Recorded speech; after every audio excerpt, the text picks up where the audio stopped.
আজকে তৃণমূলের ছেলেরা এসে এখন আমাদের বিজেপি ছেলেদের বলছে আমরা ভেতরে ভেতরে সব বিজেপি করতাম।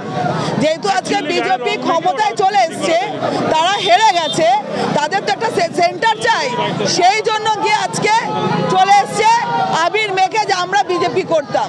তো যেই ছেলেগুলো আজকে এতদিন ধরে বিজেপি করে এসছে, যারা মার খেয়েছে ঝড় জল বৃষ্টিতে, যারা সবসময় বিজেপি করেছে, সেই ছেলেদের শরীরে তারা বলছে আমরা বিজেপি করতাম।